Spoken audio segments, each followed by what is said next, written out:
Welcome to Friday Friends, RI Elder Info's weekly look at the organizations and individuals providing resources for Rhode Island seniors, caregivers, and professionals.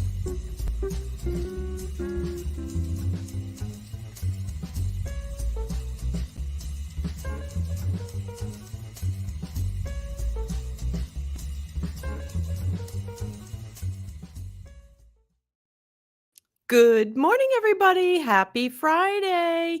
It is 9 o'clock on Friday, and I am Deb Burton, your host of Friday Friends, which streams and podcasts every Friday at 9 a.m. as a show of RI Elder Info. RI Elder Info, as you all know, is a 501c3 nonprofit here in Rhode Island dedicated to getting information and resources that you or someone you know needs to know about. So make sure you hit the like button, the share button, all those social media cues to say, hey, check this out. Because we're going to be talking today about something that is impacting more and more and more of us. And I really want to make sure that people understand the effective way to communicate. Now, as you all know, we are a nonprofit. We could not come on and share information and resources with you every week without the support of our sponsors. So a big thank you to Point 32 Health Foundation, United Health, Neighborhood Health, Oak Street Health, as well as Washington Trust and our most recent sponsor, McCarthy Law. We are really grateful to all of their support that enables us to come on and bring information out to you. So I want to make sure that you have your volume turned up because we're going to talk about communicating with individuals who may be a little bit hard of hearing. Now, you might have seen some of the research out there that there is a link to dementia and difficulty hearing. And the problem is we can't necessarily answer the questions that were asked if we. And so, you just said, wait a minute, it cut out. Well, if I had just asked a question and you didn't hear, you can't answer and you won't answer appropriately. Or if you are having difficulty hearing, you might have only understood a part of the question and answer incorrectly. And so if the information is not coming into your brain, it means your brain can't file that information. And if it can't file that information, this is where your short-term memory can be impacted. So there is a link between different kinds of dementia and hearing loss. So if you're somebody who is experiencing hearing loss, and let me tell you, there's a lot of us out here who are experiencing hearing loss. Some of it has to do with our fabulous headphones that we have plugged in. Some of us attended rock concerts when we were maybe not necessarily younger. Maybe we're still attending those rock concerts. And that impact of that high volume of music or sound has a lasting effect on our ears. And so many of us are experiencing hearing loss that we may not recognize because it's something that happens slowly over time.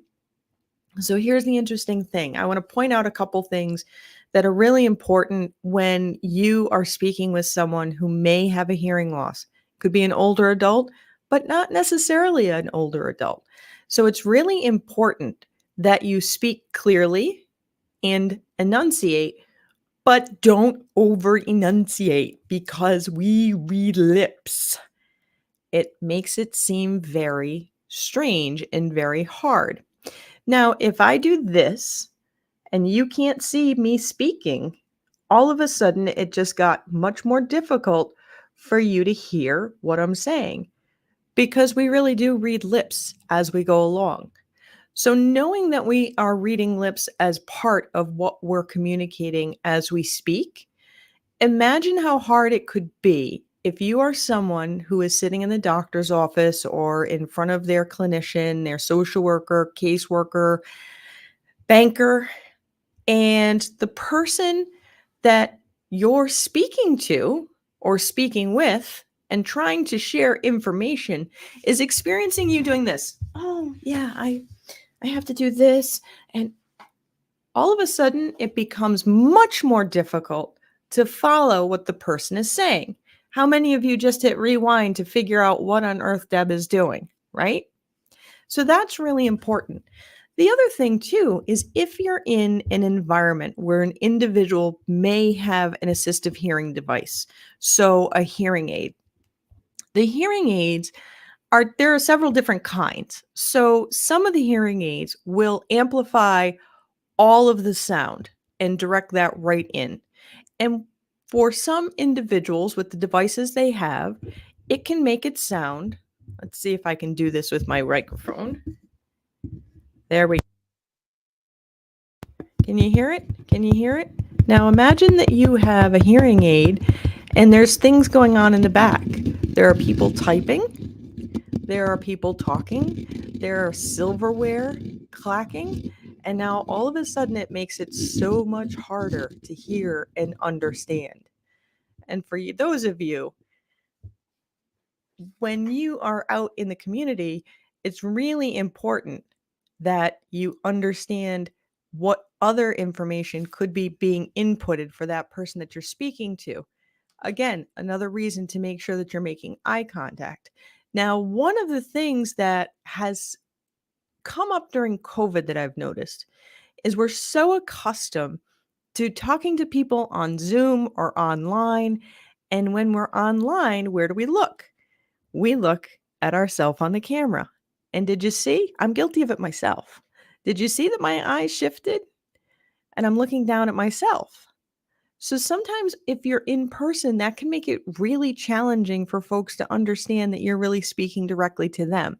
So very important pieces to keep in mind when you're communicating with people, because if you're trying to explain, you want to take 2 pills once a day and this 1 pill twice a day, you want to make really sure that the person can hear you and is able to understand what you're saying. Because if it's a situation that you think, oh, I'm just going to talk really loud, it makes it so much easier for people to hear. It doesn't. Did you notice that my voice distorted? It made it a lot harder for you to hear, even though the volume was turned up. And so it's really important that you not yell. And like I said, don't over enunciate. These days, there's so much miscommunication going on out there. It's really important that we pay attention to how we are talking to people when we're talking to people.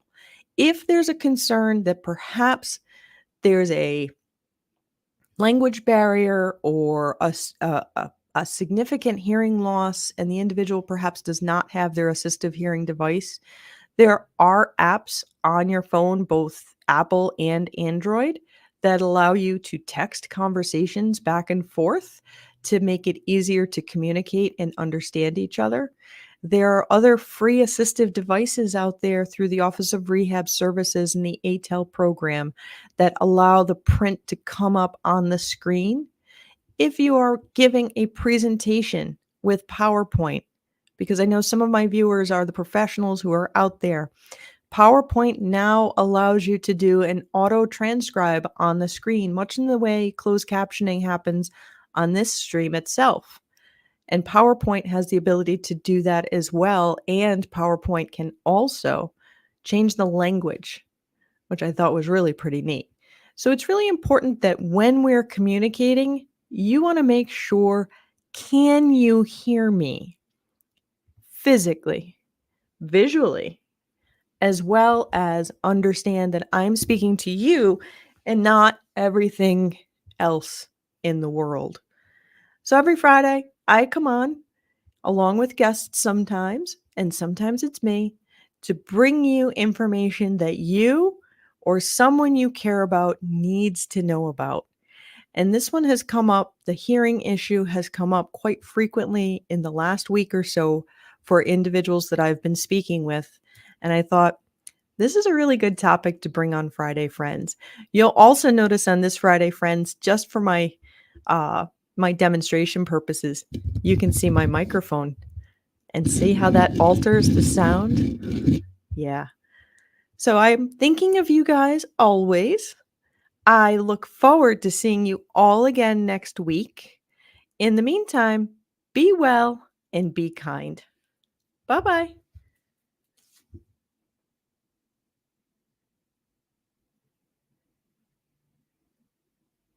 If you like this video, please follow us on social media and subscribe on YouTube.